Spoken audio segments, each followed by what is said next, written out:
Elle est l'une des dernières personnes à avoir vu Delphine Jubilard.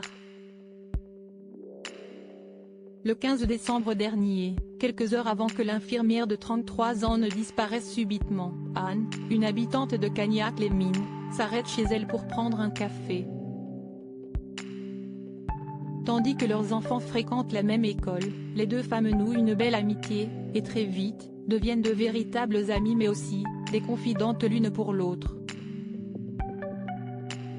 Si bien que la nuit suivant la disparition de Delphine Jubilard, Anne a envoyé un message à son mari Cédric, qui a poursuivi la conversation dans un échange surréaliste qui pose question aux enquêteurs, notamment à cause de son contenu au vu des circonstances.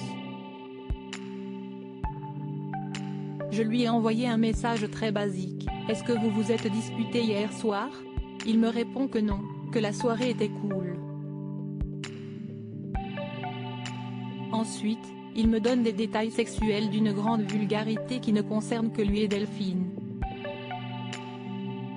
En décalage total avec la situation, s'est souvenu Anne à propos de cet échange dans les colonnes du Parisien.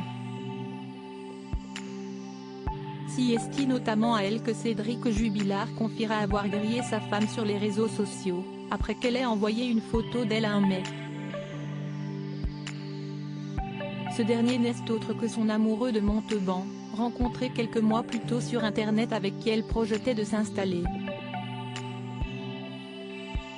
Cédric Jubilard menaçant dans une phrase terrible une conversation qui pose question tandis que Cédric Jubilard est toujours incarcéré à la maison d'arrêt de Cesse, pour homicide volontaire, lui qui avait déjà proféré une phrase terrible dans laquelle il projetait de tuer et faire disparaître le corps de son épouse Delphine.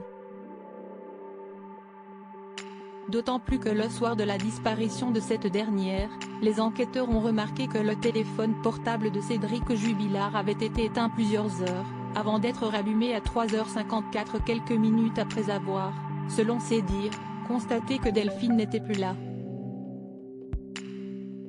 Un usage inhabituel, tandis que les gendarmes ont constaté que son téléphone n'avait jamais été éteint la nuit. En garde à vue, pour se défendre il a expliqué que son portable était déchargé. Mais ce détail pose question.